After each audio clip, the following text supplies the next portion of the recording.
Hello, everybody, and welcome to the Supernatural Substation. I'm your host, Alyne Pustanio, and with me is my co-host extraordinaire, Bernadine Richardson. Say hey. Hello, everybody. We have a great guest coming up tonight. We have psychic Kayla Matherne, who is also from Southwest Louisiana in Dean's neck of the woods. She is a psychic artist. She does haunted homes. She reads the history. She can do readings of objects, which is psychometry. Sometimes, like if you look at a photograph, she can tell what spirits might be in the location, and she's in contact with the higher energies from the other side. And she'll also do personal readings and all. And she's worked with paranormal teams, and she uses something called a light language, which we're going to get into when she talks to the higher spirits and when she works with the spirits that she's removing or that she's communicating with. So that's something interesting, something I can't do. But and her psychic art, she draws, I guess, the entities that are there, can see them even before she gets to the location. So I'm anxious to talk to her tonight, and she's going to be a guest at the Cajun Country Paracon, which is coming up next weekend. I won't be there, but I think Dean, you might try to go and check it out. Yes, Yeah, yes. it's in your It's in neck the of the love woods. area. Mhm. Yeah. Before then, it's going to be St. Patrick's Day. So everybody wear green. When is that? On Sunday? What day is that? Yeah, it's on Sunday, the 17th, coming up, Dean. You going to wear green? I guess I'll have to wear green or get pinched. That's true, huh? Yeah, you get If you pinched don't wear here. green, they would pinch you. Is that only in Louisiana? I don't know. I just remembered that that's what they did. They did. They used to do it in school all the time, but I went to school with some mean little, they'd pinch you no matter what. Yeah. I don't like green. I don't, I would pick a clover sometimes and stick it on my school uniform. And I don't like green. I just don't have anything green. Whenever St. Patrick's rolls around, I just don't have anything. I had a ring, and I used to wear it on a chain. And then when people say, "Oh, you don't have green," I'd hold the ring up and like, leave me alone. But I don't know. I guess I'll be a recluse then. Not drinking green beer. Anyway, it's supposed to rain in New Orleans, so they're supposed to have parades and the block parties and people drinking green beer. I don't know. And that's every year. Hey, and then, the real holiday of March is St. Joseph Day for us Italians. That's when they have the St. Joseph altars at the churches, and, they have all of the breads and the just a whole extraordinary amount of food that you can't touch. You can go look, literally, you can go look at the altars. And a lot of people go from church to church and look at them all because they're beautiful. Some of them are just astonishing, and the amount of food and the amount of work that goes into it. But you can't eat any of that food. That apparently is supposedly being given to the poor, but you're never around to see them take it down, or I never have been, and deliver it to the poor. So I guess, we'll take their word for it. I'm gonna have to. Yeah, so that's on the 19th, but that's it. That's it for this month. As far as holidays go, it's not as exciting as Mardi Gras, but what are you going to do? And Yeah, I Easter's got early Easter this year. coming up. Yeah, everything's so Easter. Oh, this month is Easter, but we haven't got there yet. So Right. wear your green and go out to the church and look at the altars, and you can write your little intentions for St. Joseph, and you put them all in the like a little box, and then you can buy you because Italians are resourceful. You can buy the little kits with St. Joseph statues in it, Mm-hmm. where you plant the St. Joseph upside down in front of your house if you're trying to sell your house. It's what they say. It works if you put him upside down in your lawn when you put your house up for sale. You bury St. Joseph either in your garden or in your front lawn, and you're supposed to sell your house quickly. And then when you sell the house, you take him up, and then you keep him, on an altar or whatever, and be mindful that he helped you to sell the house. Hey, That's right. Give thanks. that's that comes from an old French practice way Hmm. back in the day when they used to put St. Joseph medals in the ground. So, anyway, that's your lesson for this week, for the holidays this week.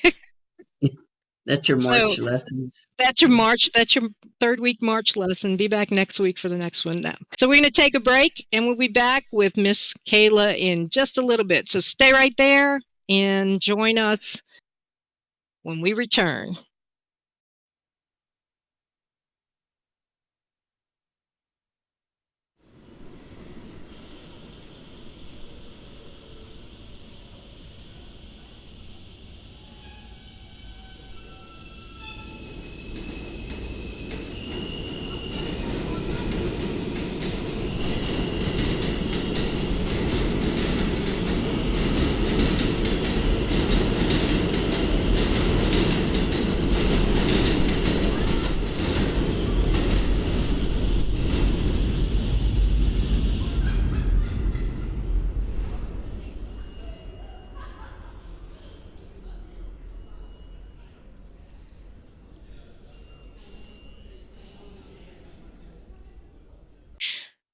Welcome back, everybody, to the Supernatural Substation. We have our guest, psychic Kayla Matherne, with us. Welcome, Kayla. Thank you. It's nice to be here. Good to have you. Say hello, Bernadine. Hey, Kayla. We were Hey, talking in the Bernadine. background. Yeah. Yeah, we were talking in the background. But it's good to meet you. Glad to have you here. So I understand that you do psychic drawings. You clear haunted houses. You basically communicate with the other side, the spirit world, and all those good things. So why don't you tell us a little bit about yourself? How this all started when you knew you had a gift, and how you use it. Just tell us a little bit more. Okay. Well, I am from the Bayou country, and my great grandmother lived next door. My great grandmother lived next door, and she had a tipping table in her house, and we give seances, but we weren't supposed to talk about that. And I also had my great grandmother who was like lived on the what we call the blacktop side of the bayou, because this is down Dulac, and she was an A bear, and she was a very well known healer. As well as, they didn't have the term psychic back then, but the stories that my grandmother and everyone told me, it sounded like she was psychic or had other abilities as well. And she was very well known, not only in the bayous, but also in New Orleans. Oh, really?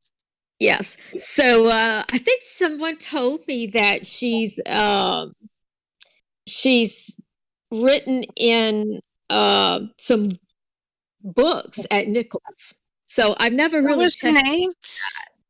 But if that has anything to do with it, but I started having different things happen to me randomly when I was young, as a child, and then as a teenager. And then probably when I was in my early 30s, I had a friend, we were in yoga class. So, and we went to New Orleans, and the word Reiki was just coming out at that point. And she said, I never heard of it. And she says, oh, um, there's this place in New Orleans, Metaphysical Bookshop, and let's go take this Reiki class. No idea what it was about, but I was game. So we went there, and the class was canceled. So the lady said, well, there's this energy healing class. She said, it's just $7. So we just looked at each other and said, okay, if it's hokey, it's just $7. We'll leave if we don't like it. And when I went into class, and it wasn't at the very first class, but we had to team up with someone, and we had to try to feel their energy field. And what happened was, not only did I could feel their energy field, but I would see things around them. And Wow. that happened in the first class. And I still didn't realize what was happening. Because I was always told I had such a vivid imagination, and I would write stories and do drawings. And now I wonder, what I drew and what I talked about as a child, was that really real now? Mhm. Because it's Oh, real now. I mean, it's now people could verify things that I say. So it just kind of, I was like, the top came off the rice cooker when I went into that class. He also taught a meditation class that I went to. And that's you went to when the class? Where were you? Where in New Orleans? this was, I don't remember the name. This was back in the day, right? When we had metaphysical bookstores, and that Hmm. was where you went to get classes and such. It Yeah. was on Richland in Metairie. Okay, well, I was going to ask you that because it's Golden Leaves. That's what it was. Golden No, Leaves no, no. Now, bookstore. Golden Leaves was a smaller bookstore, like on 7th or 8th Street, like Yeah, they behind. were originally, I think, they were on Jefferson Highway, I think, way back in the day. And then they went into Metairie because my mom used to take me there when she would go to lectures and to get her cards done, and she was into all of that when it was New Age. So I was thinking that has to be Golden Leaves, because the only other place that I was thinking of was the New Orleans Healing Center, but that didn't open until like in the 90s, or yeah, in the 1990s. So I was just wondering, it Okay. sounded familiar. I did, but I think, yeah, but this one it was another name. And Miss B with the B with a B, Miss Hmm. B was the one who owned it. Hmm. Uh, Yeah, that sounds familiar. It that sounds sounds like I've heard familiar. about her. Yeah. Yeah. So I So, want to Kayla, I just want to double back on is it your great grandmother, your grandmother that was written about? that was my great great grandmother. Oh, your great great grandmother. And you Hmm. said she was known in New Orleans. What was her name? That was what I wanted to ask you. I can't remember her. She was an A bear. Oh, okay. So yeah, I was just wondering because I Yeah. do a lot of research and all. If I come across her name, I'd be interested.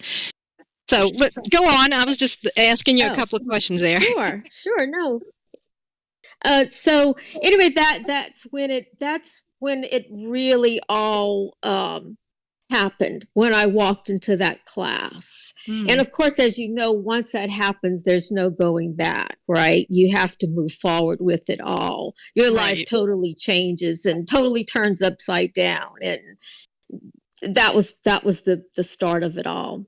Hmm. And so that's been, and now you're still available, but with the explosion of the paranormal and stuff like that, with the popularity of it, have you started to like work with teams and help people in that way, or is it mostly like how do you what do you do? What are you mostly preoccupied with? Well, I mean, it's kind of been, I'm like a lot of people where, I did a lot of work, and then Katrina hit New Orleans. I used to do a lot of work, healing work in New Orleans area. And then Hmm. after Katrina hit, it was like in New Orleans, everybody just kind of scattered to the wind, right? Right. Never really got my footing back again, kind of done my healing work on and off, and my Hmm. psychic readings, um, and my psychic drawings.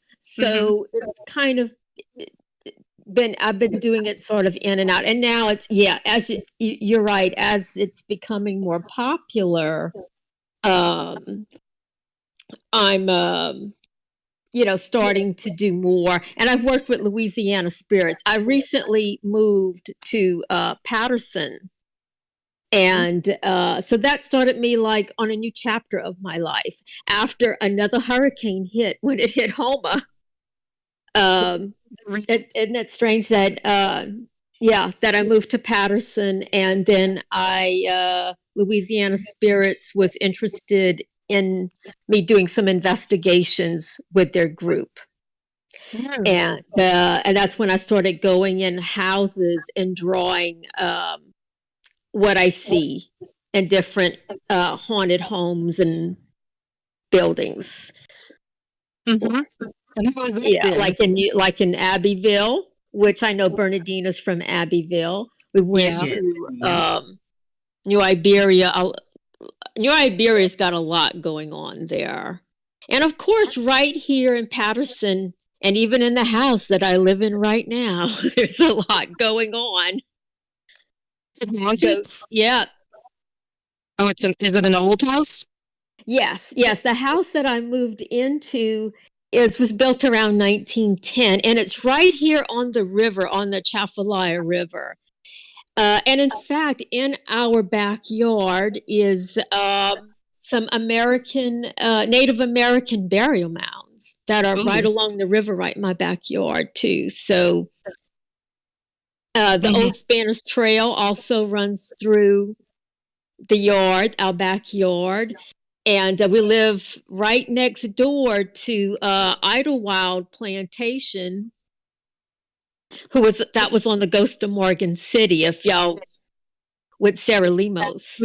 We saw Y'all that. remember that? Yep. Um, And the apparition that walked through the dining room mhm.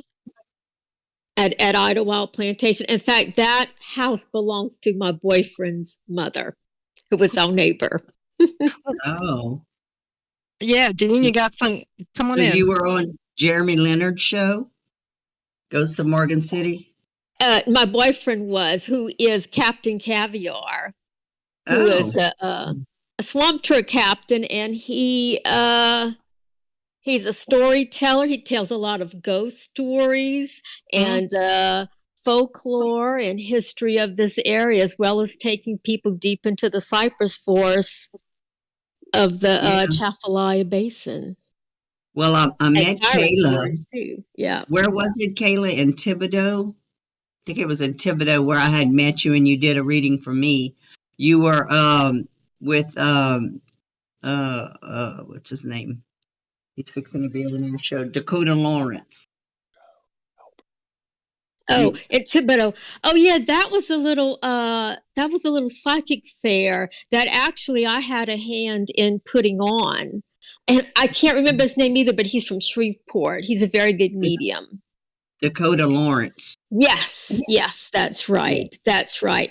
And it was yes, I was kind of had my hand in putting on that psychic fair with my Yeah, friends and kind of that's where I met you. That was quite a that's while right. back. Yeah, that was a while back. That's right. You actually did a psychic drawing for me that I still have. So you drew my spirit animal and Okay. spirit guide. Trying to remember what was all on That the poster. No, that's right. In fact, I do spirit guide drawings, which also includes your animal totems, but then I also draw spirits that I see on property or houses, Mhm. in haunted houses and that sort of thing. So that's kind of like two separate things. Although sometimes I've set out to draw someone's spirit guide and tell them as to why that spirit guide is in their life at that time, what they might be assisting them with, and any messages. And sometimes you get a little mishmash of personal, like what's going on in your personal life, or things that you really need to know. I might pick up on, or Mhm. perhaps it's someone in your family. But there are times when I sat down to do a spirit guide drawing and a deceased loved one of that person I drew instead. Hmm. And they came through with messages. But you know how it is with energy. I mean, it does what it wants. It does what it really needs to do to assist that person at that time. Well, I'm kind of glad I don't have your gift because I don't even know how to draw a stick figure. So if if a person had that ability but didn't know how to draw, that would be kind of rough. Well, You I know how think to that draw. You're a great artist. oh, well, thank you. Thank you. But I've been drawing all my life, and I think what the spirit world does is like if you were a writer, you would probably Do automatic writing. right, exactly. Exactly. So I have the ability of drawing and doing artwork. Therefore, they use that to channel themselves through me instead of writing. That or if makes you're a sense. healer and you're very empathetic with people, well, then they'll use that ability that you have. If you were, let's say, like a nurse, like a lot of nurses get into healing work, right? Because they're already a healer. It's just on a more physical level. So they're channeling it now in another way. Right. So whenever you see the spirits come through, and you also see the animal totems, do you see them in your mind's eye, like a vision of all of them in a group? No, and actually, sometimes I see them in my mind's eye. Um, But sometimes I just draw, I don't have a clue of what's going to come out on that paper. It just has a life of its own. And then I'm That's just a kind of like surprised automatic person. writing. Yes, exactly. Yeah, exactly. Yes. Well, Uh, that's awesome. Oh, go on, Kayla. I'm sorry. Go ahead. I've also recently, living here on the Chafalaya in this house, Mm. I'm also surrounded by 300-year-old oak trees. Mm-hmm. Yeah. Yeah, it's one of them's I was almost just going to ask 400, you. I was just going to more ask like you that 500 because, years old. I'm yeah, sorry? I was going to ask you that because, like, you're surrounded by all of that energy and so much history. Um, just the riverside, the Native Americans that are down there. How do you, I, I guess people ask psychics stupid questions, but it's like you can't turn it on and off with a switch. But I mean, how do you differentiate, and then how do you like compartmentalize so that you can just go about your daily stuff? Because I would think that there's just a lot of energy present just in the environment alone. Well, that's true. Yes, and sometimes I ask people to just be patient with me because I feel like I'm severely handicapped through to trying to do regular life. So I always ask for people around me, like, if I forget something or I seem airy fairy and I'm not quite here.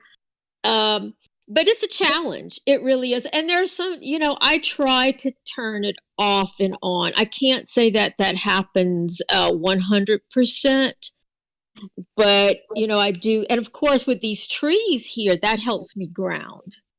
Mhm. And all being in all this nature does help. I think that's why I came here. One of the reasons why was I needed to ground, but I've also came here, I think, to cross people spirits over, to shift the energy in general, and to close some portals that were here. Mm. Um, so Now, how I always think nothing's ever coincidence, right? There's always some kind of reason why we move to the places that we do. yeah. It's like, oh, yeah, okay. I don't know what the reason is right now. Besides meeting my boyfriend, Oh, okay. No, you're right. besides You're that, right. there's also other things on that list, which I met him because I came to do a reading of his house, Mm-hmm. with, for a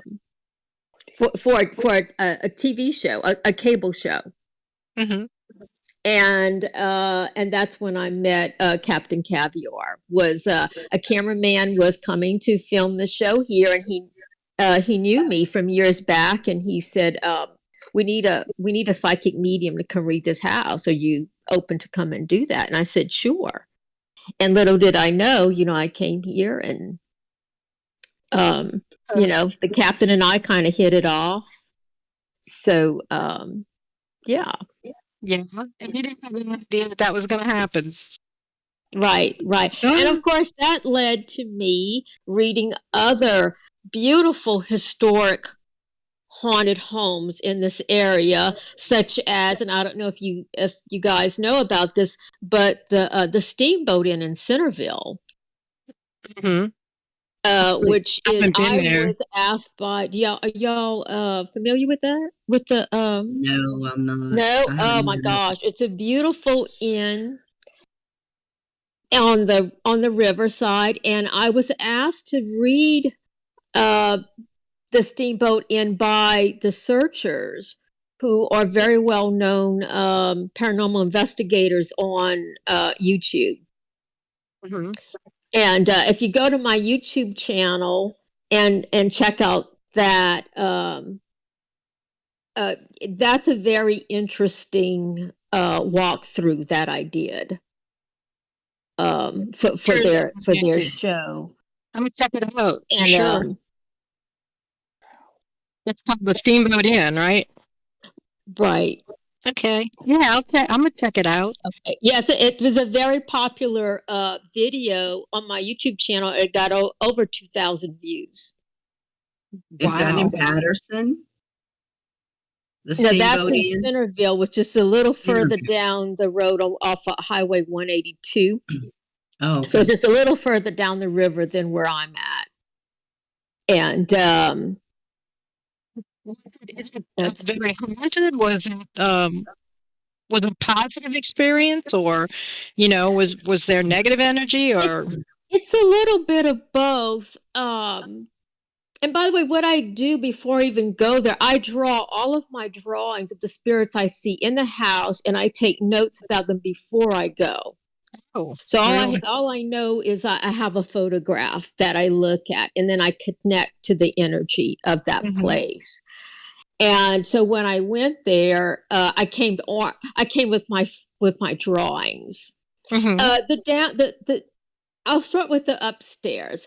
That is have a lot of negative energy. And then I found out that yes, that's where people have experienced the was in the attic Mm-hmm. of the Steamboat Inn. And it's nothing what we call evil, but it's just there are a lot of earthbounds up there and a lot of Civil War soldiers that are Mm-hmm. up there, as well as housemaids. And it was also guests from the coach that would come in, and like if you were passing through, if I could remember this correctly, that the guest from traveling guests would also stay up there. So we have a lot of people going in and out of that attic. Wait. Also, but the downstairs was just wonderful. I mean, all the spirits on the second floor and the first floor, I just loved them. There was one little housemaid, and she was a Creole, and she had a position of superiority in the house because she spoke Spanish, French, and English. Oh, And Oh, she was just a delight to communicate with. She was humorous and funny, and I did draw a picture of her. And I must say that Charles and Wesley, who owned the Steamboat Inn, they had verified everything, all my drawings, all my stories. So everything was verified. So it was just that place. The upstairs was kind of. Oh, and you might see a small clip of on my YouTube channel where I'm in the attic and I start to channel my spirit guide because she's protecting my boyfriend who was acting as cameraman at the time, John. And he was being just surrounded by all these spirits of Civil War soldiers. really? why would they be in the attic, Kayla? Because they had that's where they slept up there in the Oh, attic. Yes, okay. and there seemed to be a lot of hostility, aggression, um,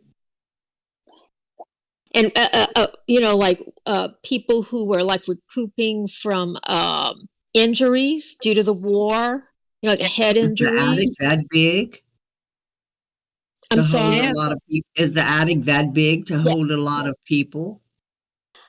Yes, it is. It's a big attic. Yes. Mm-hmm. Okay.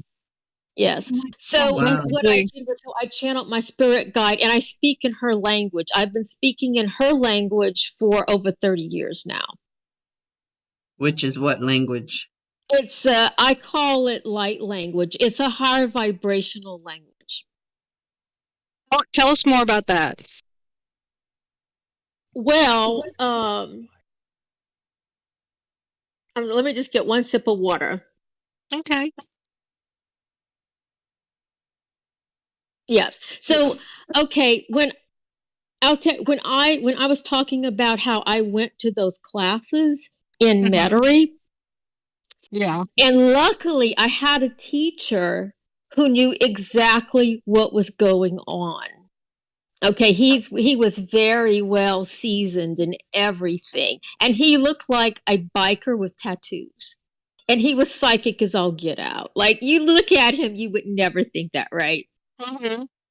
And evidently, I manifested the best teacher, or either he was sent to me, one or both, because in the meditation class, it felt like my body started to rise up off the floor. Of course, I didn't levitate, but it felt like there was a giant magnet pulling me up from my core shot, from my solar plex, right? And so I started speaking all these different languages very, very fluently. And I could speak like as many as 8 different ones all at the same time. Mm. And, Wow.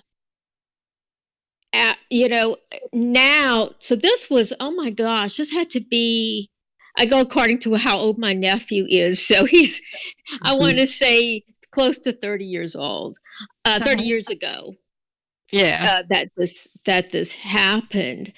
And at that time, there was no quote light language. Like now, it's all over the internet. Yeah. You could, when I back then, I had tried to find any information about it. There was nothing.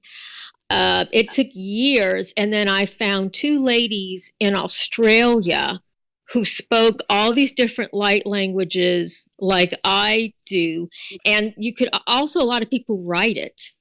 I Mhm. do write it a little bit, and it's just a series of symbols. There's one lady in Oregon that writes it in circles like a mandala. And then Oh. she will translate it for you. Now, it isn't a translation because it doesn't go by linear, right? So something like a sentence, because Mhm. everything happens in spirals, right? It's coming through a vortex of energy. Therefore, it's coming through it also in a circular pattern. So she writes it in a circular pattern.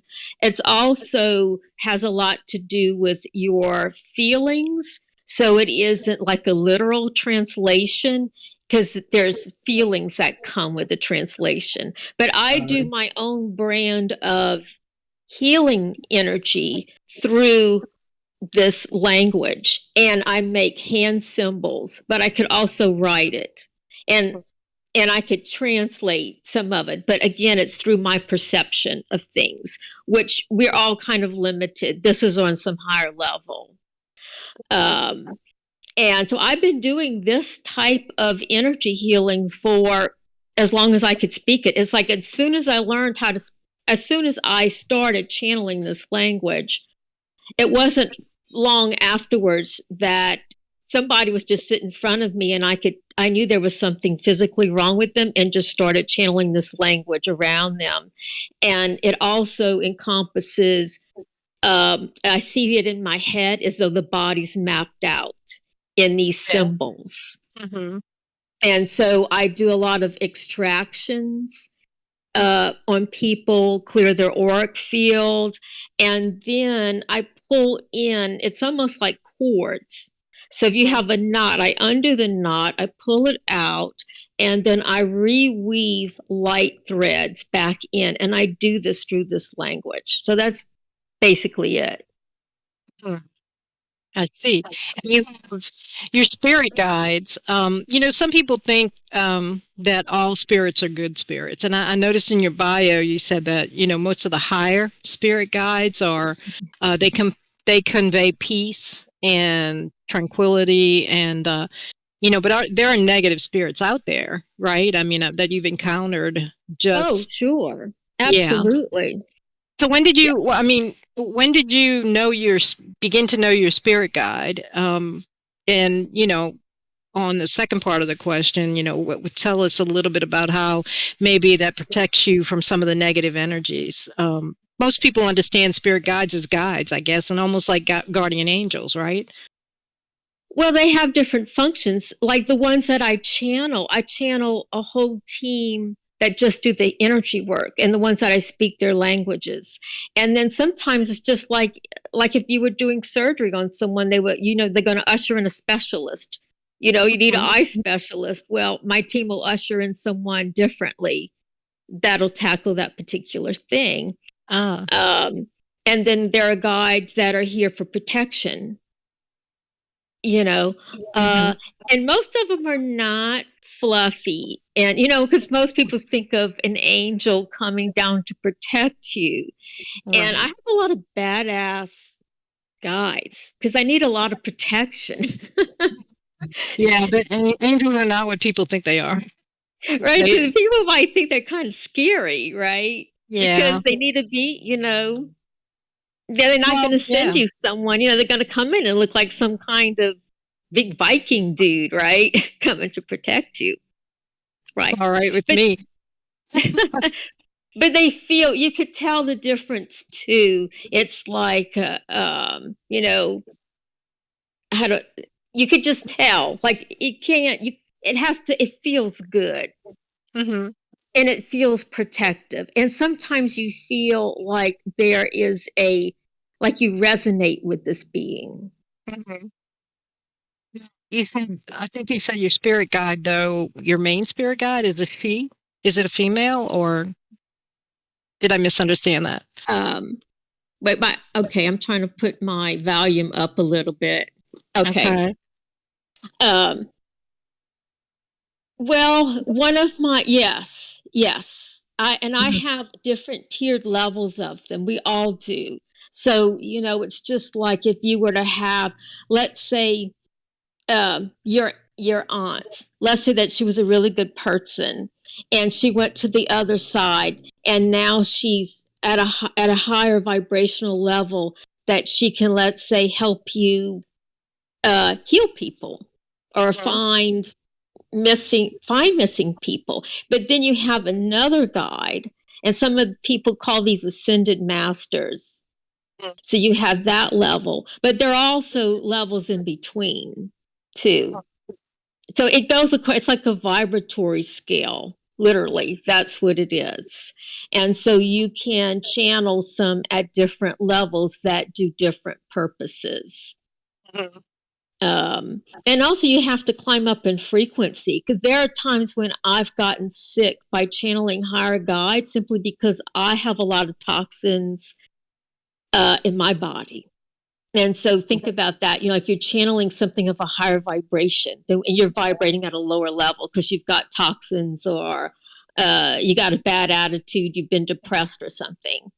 So sometimes I go up a gradual ladder I'll channel the next highest, because they know that it's hard for me to channel a high person, right? I have to move up. So then I'll channel a mid-range spirit. And then after I get to that level, then I could then channel a higher spirit and a higher spirit. But there's some times when, you know how life is, you go to work and you pick up stuff and all. And I'm doing this work on the weekends, right, from a regular job, and I've just gotten sick and threw up, not because it's negative, but because it's too high energy for me to handle. But it also is a healing for me, because it's helping me to purge stuff that I've been hanging on to that isn't necessary. Yeah. I know in cult ritual work that, it's someone who's preparing to do a ritual or ceremony will do similar things. They'll fast, they'll stay away from red meat, the whole, just basically it's like a cleansing of their body before they go into, this ritual and interact with whatever being it is that they're bringing in. So that's interesting that you would describe it that way, because it basically gives them nothing to attach to you. There's less for it to attach to, less low vibration matter. And that includes your thoughts and everything else. So that's interesting. Dean, go ahead. I know you got some questions. Yeah. Do you have any of your drawings from when you were a child? I might have a few.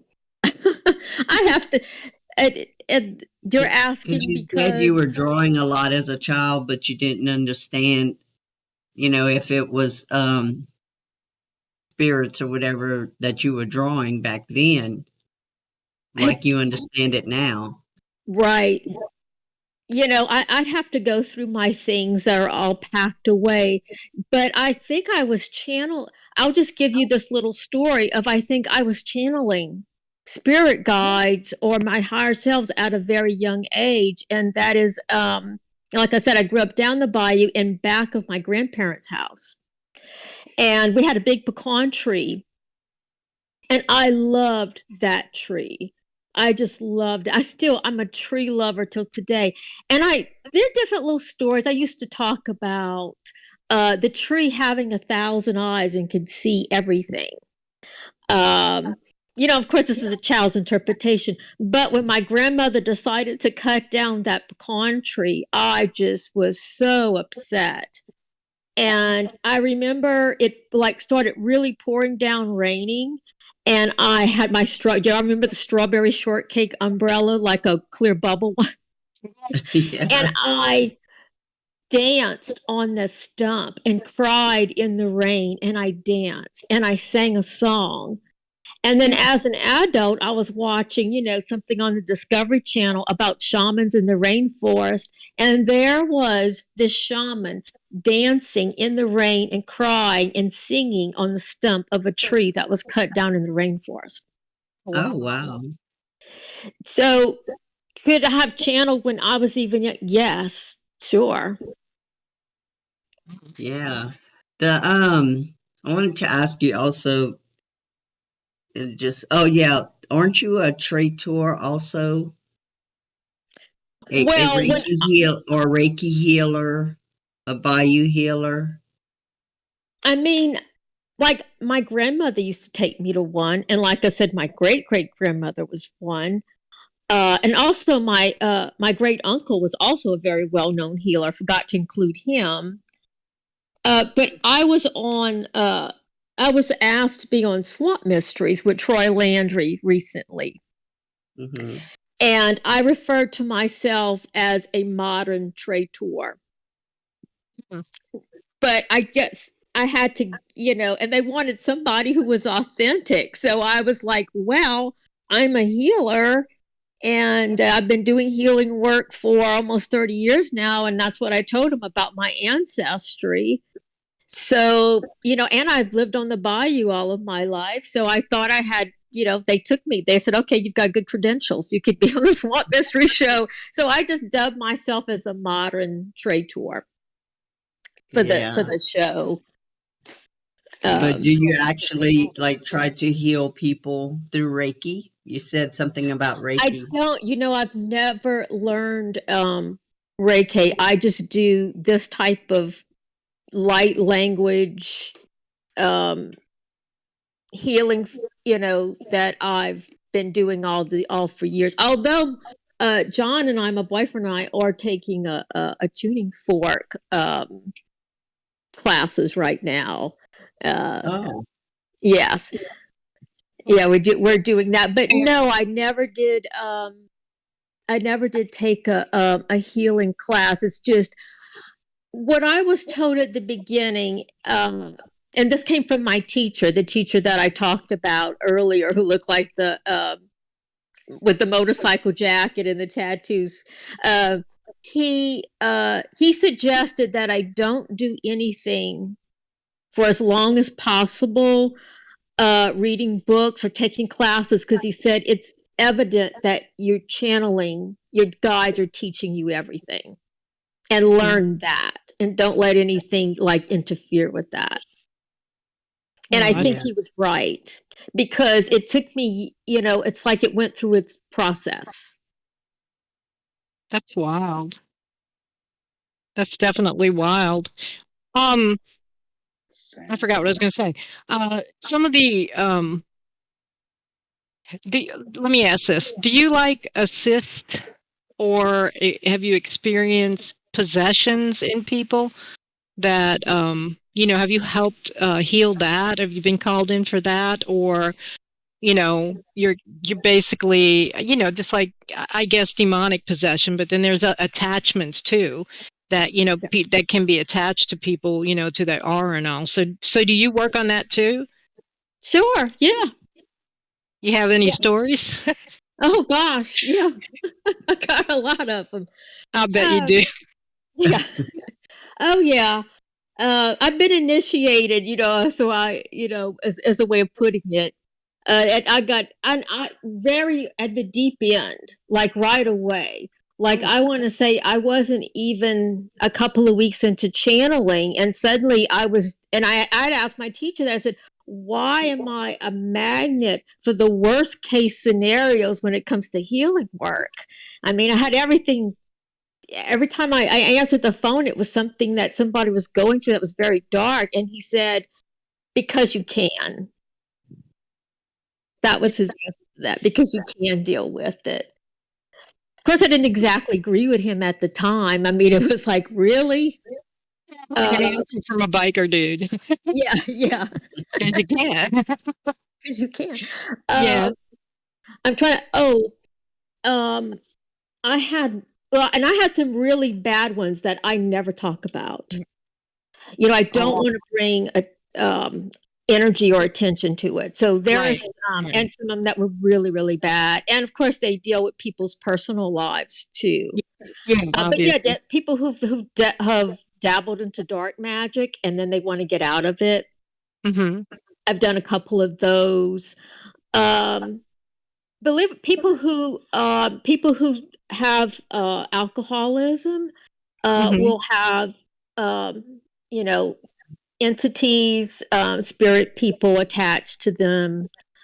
I'll just give you this one that's out off the top of my head that I can talk about, and it kind of explains what it can be.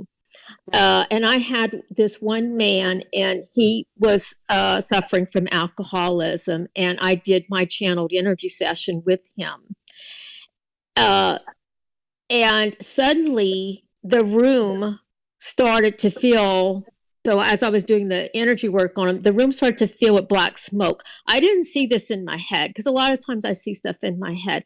This is what I was seeing with my two eyes, my physical. I had never seen anything like this. And the room was just encompassing with this black smoke. And it was so funny. They had these three, I say funny because I had to step out the room for a second. I guess I should explain that statement. It's funny because and I've never done that before, but I've just kind of like, as he was laying there, I just stepped out the room. I had to for a second to kind of get myself together. And these grotesque faces came out of that smoke and were hissing at me. And that's when I'm like, okay, I need 5 seconds. I need to go and reestablish my protection system here and call up my guides and like, what's going on? And they told me that was the physical manifestation, I guess, if you will. It was showing to me how negative it really was. His alcoholism, his abuse as a child, his dad's alcoholism, his dad's abuse as a child, and his grandfather's. So this was a continuation thing. And every negative aspect that could attach itself to that, he was walking with it. And this was its physical representation of that. Mm-hmm. And so I stepped out the room, and this is something that I do in healings, is I step out the room, and when I did that, I asked to become something larger, something higher vibrational than that is. And that's exactly what happened. I became something of light. I can't exactly explain that. And the moment I walked back in that room, it all disappeared. Wow. Because my vibration overrode that one, because I was channeling something higher than that was. Wow. So would that be something somebody would call a generational curse? As a generational curse? Like it went from generation to generation to Right. generation, or was that just free will by each generation? I think it just, I don't think that people know.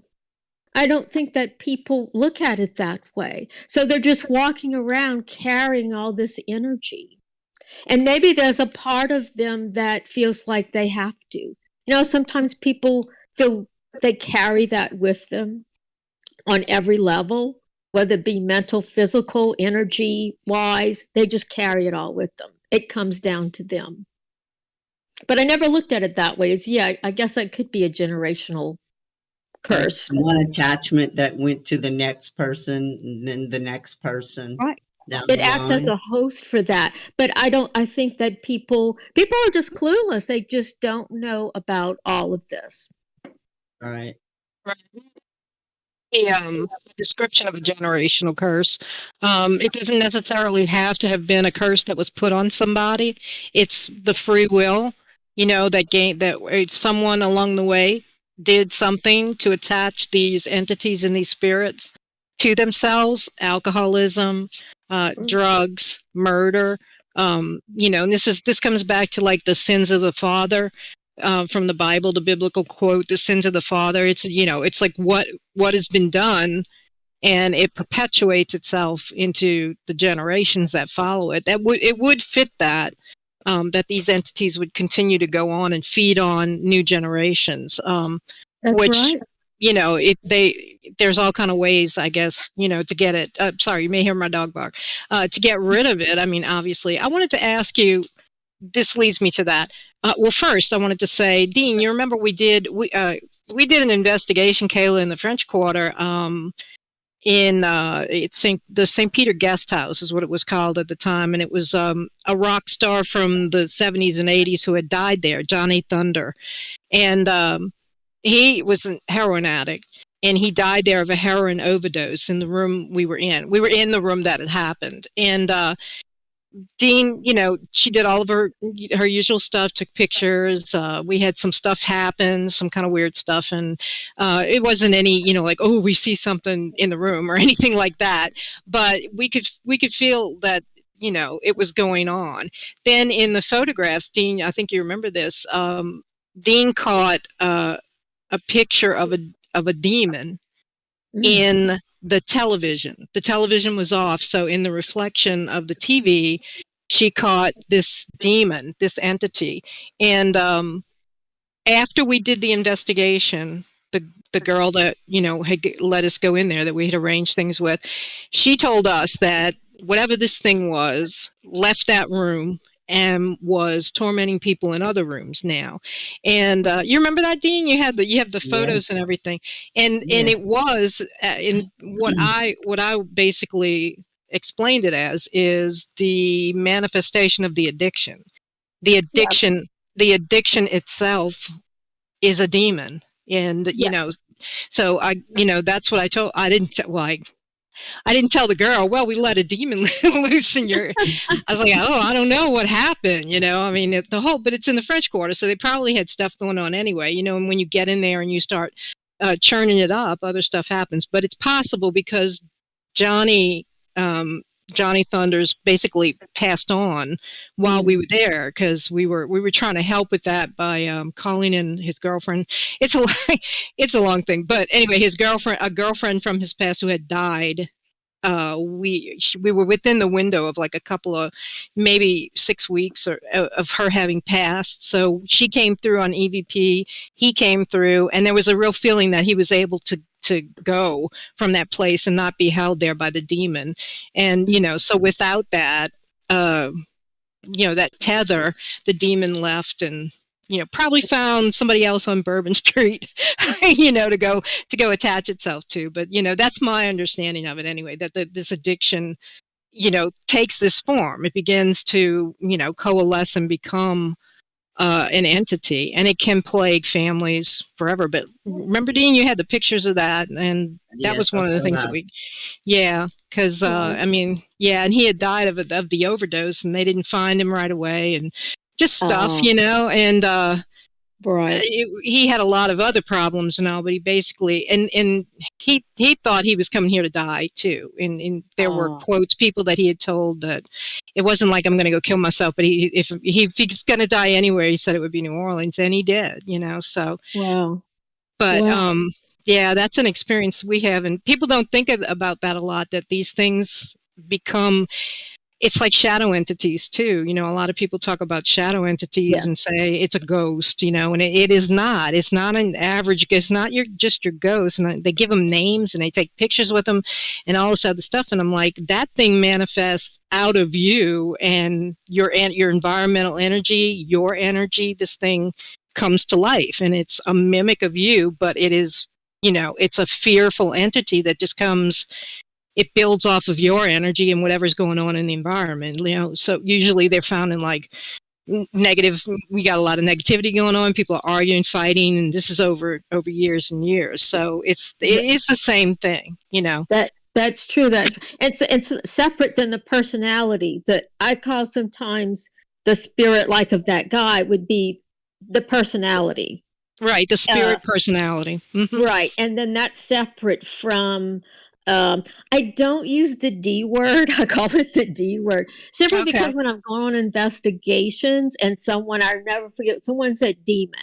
That was it. Everyone's fear level rose to like a 10 and beyond. And I was opening up to read the space. So I was felt like I was choking on everybody's fear. Yeah. So I call it, sometimes I'll say, well, it's an extreme negative energy. And then they'll go, oh, you mean us? And then they'll just say it. Yeah. Yeah. And I'm like, no, it's not. But I don't want to use it just because of that reason. Yeah. Like I won't use that word because it just ups the fear level. And I've seen people get disappointed. Yourself, it's like excuse me, what? I said, I'm sorry. I've seen people get disappointed when someone will say it's that, right? It's a demon, and then you'll go no, and they're like, oh, it's not. It's like you don't want to experience this, you really don't experience that. They and I'm do, like, but no, you're like, you don't.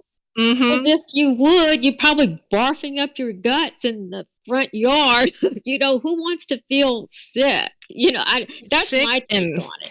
I've been sick so many times at the beginning. I think now it's just like anything else. It's like you and again, I know now how to raise my vibration personally, and I know how to channel higher vibrational, like you were saying, other people do.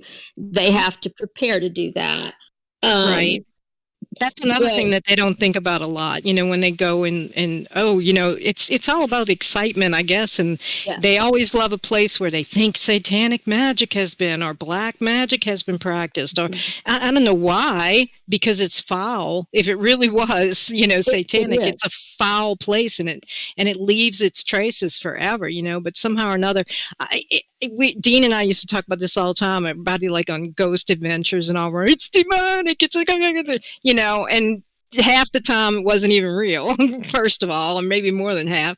And then, sometimes when they actually got a haunting, it had nothing to do with that. They just wanted it to be bad, and it's like, okay, well, you get what they'll eventually be calling people like you or a priest or whatever it is to try and, help them with it, to try and get rid of it. And the demons, I'll just say it, but I mean, we're not in any kind of investigative situation.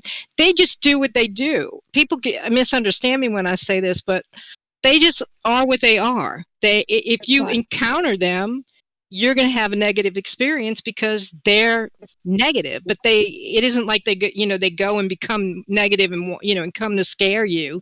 It's like that's their nature. That's why you don't want to tap into them, because it's not their fault. They just are, right? Just like we are. And there's a reason why, in my opinion, why God keeps them separate. And it's hard to really come into contact with them, the real ones, because, when we do, it's not only mind altering. I mean, it can endanger your soul and spirit, for whatever. So, but people always wanted to be that. They always want that. Yeah. it's just like, oh, it's like they lose the lottery if, that's not there at the investigation. Well, I'm here for the I'm here for the demons. Right. I'm leaving. But anyway, go on, Dean. I'm sorry, I know you had some other questions. That's okay. Um, Whenever you go on investigations with a group, do you make sure they do like a ritual before they go in to prepare themselves for it? Oh, Especially if they have negative in there, do they say prayers, for protection? I've never been with the group that's done that does that. Now, if they do, like so far, Louisiana Well, my Spirits group is the group does, so that I've. that's why I don't know what other groups do, but my group does. Oh, okay. No, and Yeah. I don't know what they do, but I kind of walk in like I'm not a part of the group. Like I'm not Hmm. a I'm not a member. That's how I'm not a member of Louisiana Spirits. They just asked me as a, psychic medium artist to go and do this for them. And I walk through Uh-huh. pre-read. Yeah. So I pre-read, I do all of my drawings here at home, and then I go on location with them. And then I do a walkthrough and present my drawings and what I've gotten, the information from the walkthrough. And that's it. And sometimes it's for their class. They do give classes. So Oh, okay. that's So when I that's would the do only this, group you've ever is been on whenever. investigation with? I'm sorry, what was that? That's the only group that you've been on investigations with? No, I've been with other groups, and in fact, I used to go to Florida a lot. I'd go to Pensacola. Hmm. Pensacola is like that's another haunted out the wazoo place, Yeah. and I would get asked a lot to go there, and there were various ghost groups that I've investigators that I would read for there. Um, but it was always like a one-time thing. So, and I don't Hmm. know, they do what they do, and I just do what I do separately. Yeah. So you walk And through you and you have make your own way of protection before you go into a place? Yes, and it's sort of like what she said, Alyne, is yeah. that yeah, it's sort of like what you said, like I'm going to start preparing weeks in advance. Hmm. Yeah. To start cleansing yourself. And I mean, Right. if you're smart, you would, which obviously you are. Like I don't do any. I don't do ritual magic, but I study it because mainly what I help Dean with, like when she does investigations, is stuff that can be the result of ignorant experimentation with the occult, ignorant paranormal Yes. experimentation, provoking, or did you like deliberate ritual type stuff maybe. But so I know, but I don't do.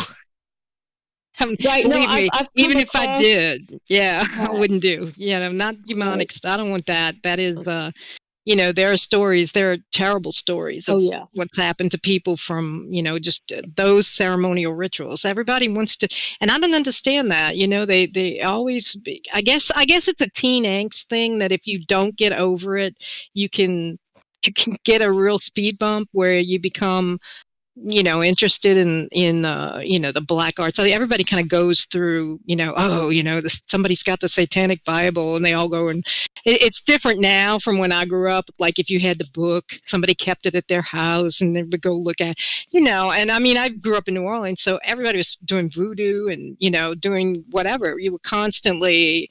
The bottom of the cup tea room, go get your cards read.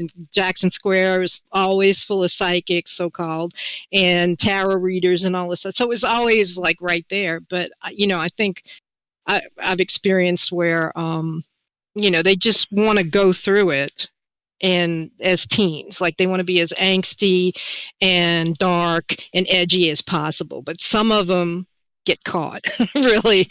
That's A the lot most of them. vulnerable ones. Yeah, a lot of them if they have A anything lot of going on. What was the name of that show? Remember that was years ago, and it was about when the teenage witch shows started coming out. That's when I had a lot of young The teenage girls Craft. coming to me who dabbled. You talking about The the And Craft. movie? Yeah, The Craft. Was that it? The movie? was it the crap? But there was also like a television show, and I just can't think of the name right now. Buffy the Vampire Slayer. Buffy, right, when all that was coming out years ago, I started getting these young girls who were in a coven, and they mhm, were either studying Wiccan or old world witchcraft, which is fine. I used to tell them, keep it white. Everything's great, just keep it white.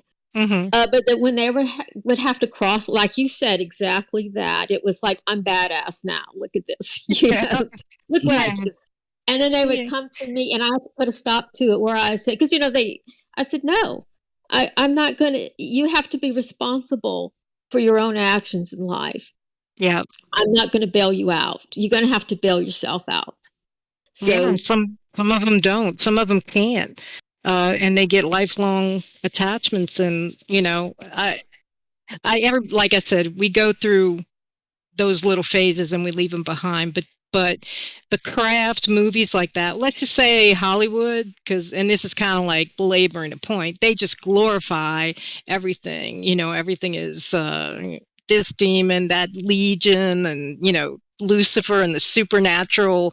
Uh, TV show that went on, and Buffy the Vampire Slayer, and down right. here, which in your area of the state, we were just talking last week to another friend, Sean Whittington, who was talking about the loup-garou and the werewolves, and he was all like, "But in New Orleans, it's vampires."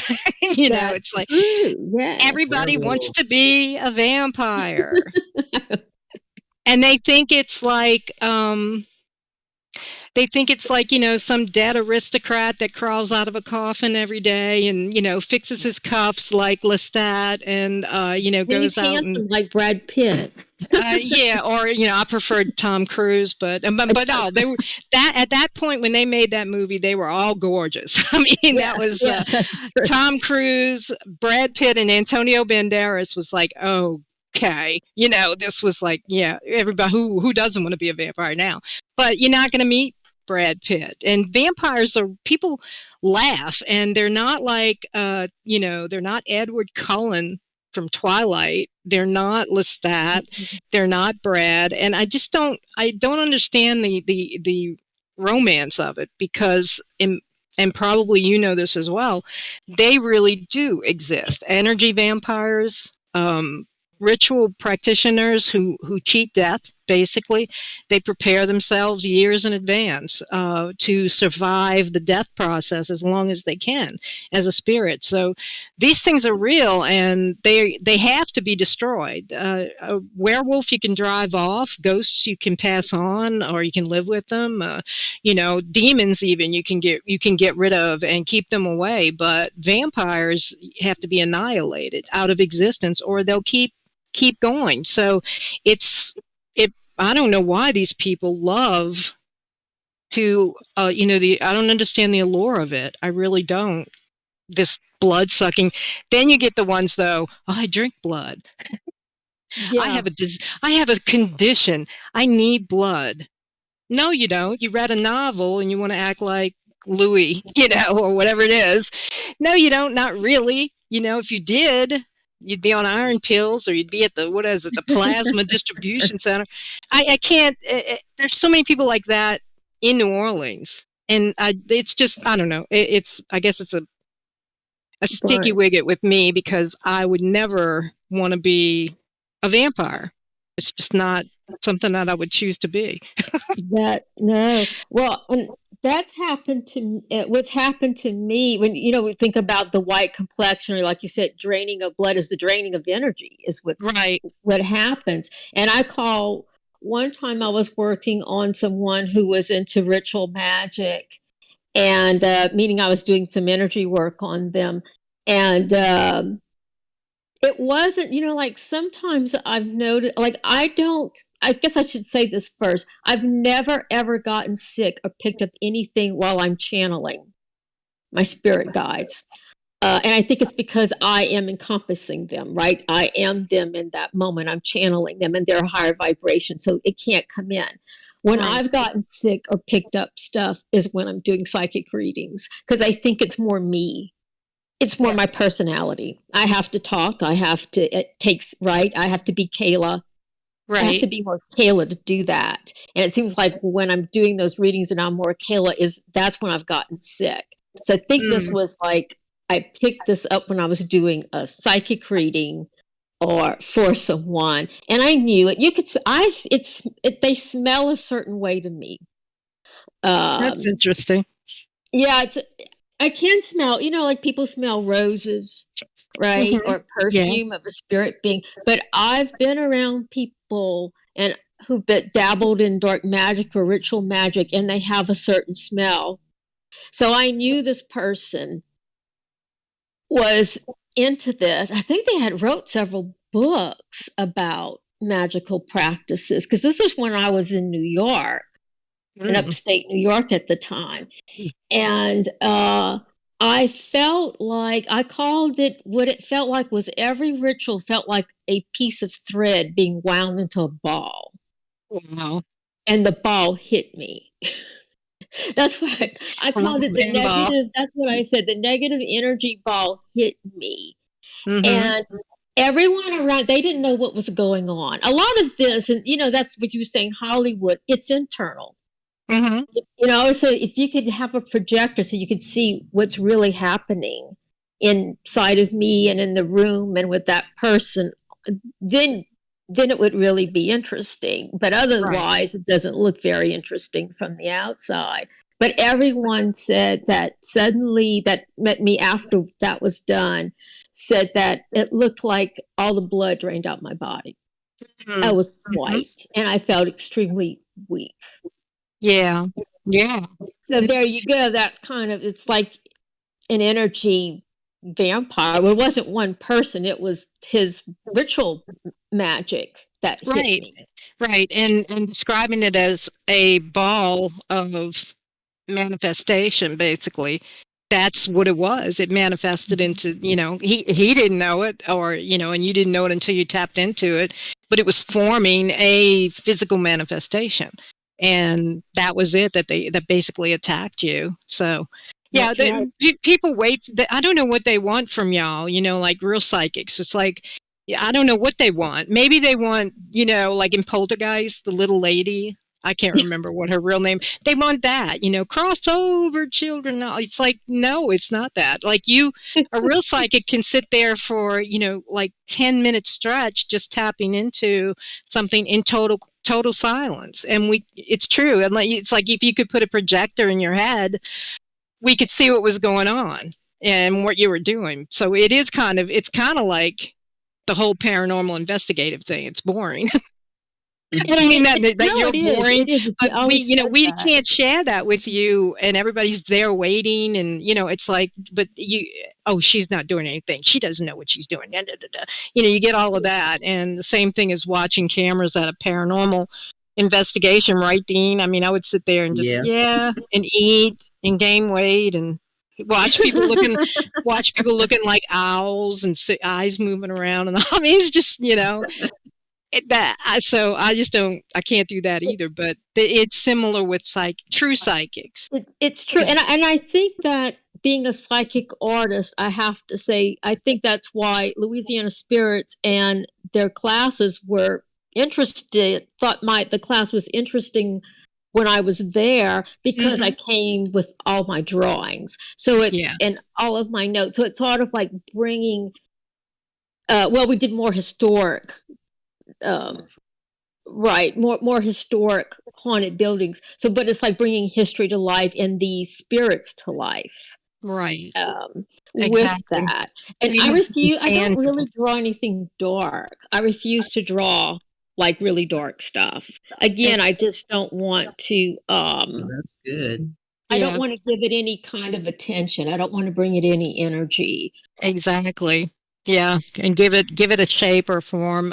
These last several years, like I said with shadow entities, it boggles me sometimes that there's there's somewhere up. I can't remember the name of it. There's some place that's very haunted. It might be Penhurst or one of those asylums up there that they go to all the time, and it has apparently a 10-foot tall slender man like shadow entity in the building. And these people, I'm not naming any names, but whenever people can pay to go, on an investigation and all, and they named it Roy, I think. They gave it a name, and then they started trying to take pictures with it, like in a group, like a group shot.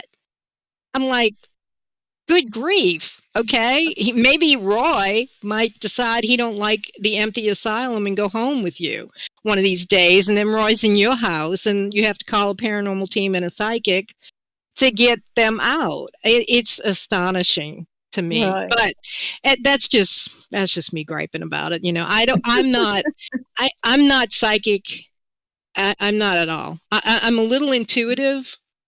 I'm intuitive. Like if I would read doing tarot cards or something, I'm intuitive. I don't say I'm an empath. Everybody's an empath.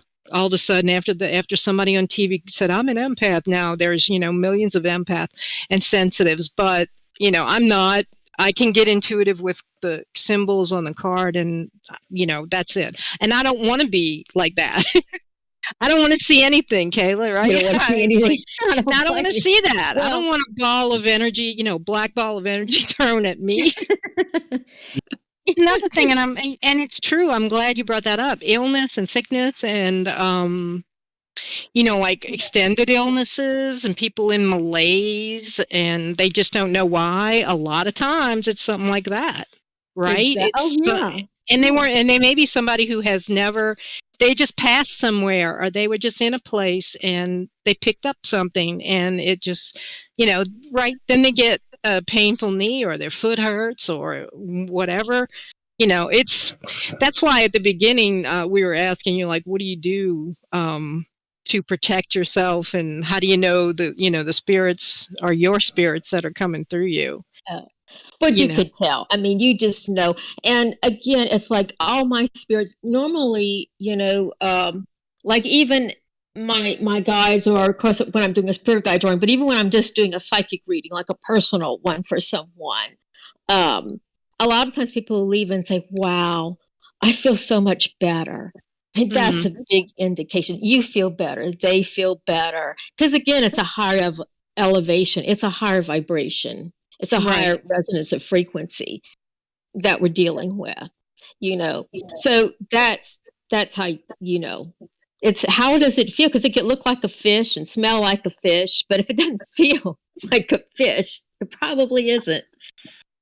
So like if you've been having depressing thoughts, whether it be maybe financial, so even though your financial problems can't go away, I can't change that for you. I've released all of this energy that has compacted through all these energy layers that reaches the physical body. And that's when it becomes tricky, because it can manifest itself in a physical organ. And it usually heads for the weak link in the chain in your body, much like entities look for that weak link. That's why that entity came into my knee, because I got hit by a baseball, and my knee, I've always had an issue with it. See, that's why the spirit man went straight for my knee. They also try to find weak links, like in your mentalness, and it could be that worrying about finances. So when I'm dealing with the energy field, we're letting go of the 1,000 negative thoughts you had about your bank account. Even though there might be 1,000 more to come, I've just lightened the load for you to take on the next 1,000 thoughts that you're gonna have. However, my homework is, that you listen to Louise Hayes. You do her affirmations, right? You clear yourself every day. You have a positive attitude. Be as happy as you can be in the moment. Those things are awesome protection in itself. Positive affirmations. Yeah.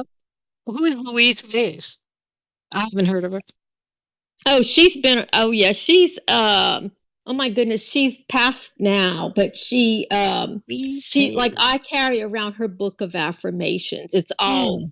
yeah, since I think she's been around since like the 70s, but all of her Hmm. affirmations just work. She's got a whole book of them. So you don't have to sit there in front of the mirror and try to think of one, right? They're already there Yeah. for you. Or if you want to think of one and meditate on it before you go to sleep at night, she's got a whole Hmm. book of them. You're going to be at the Cajun Country Paracon Cajun Yes. next Country. weekend, right? It's on March 23rd, Saturday in New Oh, Iberia. one day, Yeah. right? Okay. Right. I think it's from 9 to 4 that day. I don't know. Oh, I don't have I had the, okay, I think it's from.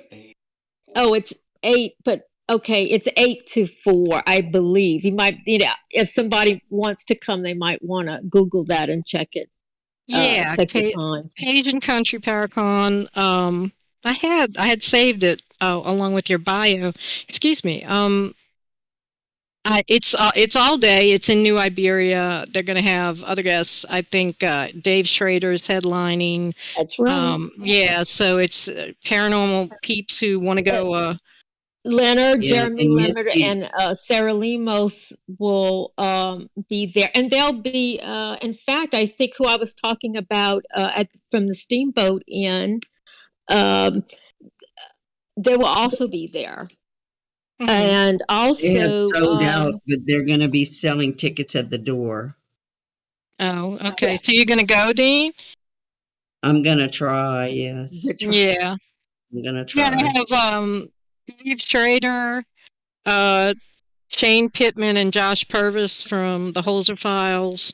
And they've got guys from 28 Days Haunted, you, Southern Paranormal, and Jeremy Leonard.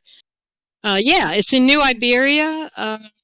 it's in New Iberia. It's at the museum, right, John? I think It's so. right. Yeah, it's Evangeline. Well, they said Evangeline Stillman Theater and Bayou Tech Museum. Yes. So that's next weekend because we have a friend, Misty Gaither, who's going to be there as well. She has a show called Quest. In fact, you may receive a guest request from her. She's a friend of Oh, ours. So, but she's oh, going to be out there. Yeah. okay. And So anybody for who's in the area, go. right, yeah, yeah. And I mean, I had never been to New Iberia till I went there with Louisiana Spirits to do investigations. And I mean, the community there was just so welcoming. I mean, they Mhm. were just phenomenal. And I've done a lot of readings there now, and it's just private homes, private haunted homes. And I just feel like I was so embraced by the whole community in New Iberia. I just love it. I just love it. Also, Ghost Housewives will be Oh yeah, there, that's another one. I'm looking at the list right? now. And Yeah. also Chad and Steven, who give a haunted tour in ghost tours in Franklin. Mm, okay. Chad and Yeah, Steven. All they're right. incredible. I read their private home that is also on their ghost tour, and it's just and Shadow Lawn. I read Shadow Lawn in Franklin. Franklin's another place that I've just fallen in love with since I'd never been there either. Oh, It they used to have a be that beautiful Patterson, historical. Centerville, this whole area, I would just, pass it up on 90, and I never really explored it. And it's a beautiful place. Patterson has got so much haunted history, and it's such a beautiful place of nature, Mhm. that I think all these places, really need. And Abbeville, I've never been to Abbeville either till I went to do an Mm, investigation with Louisiana Spirits, and it was just like, wow.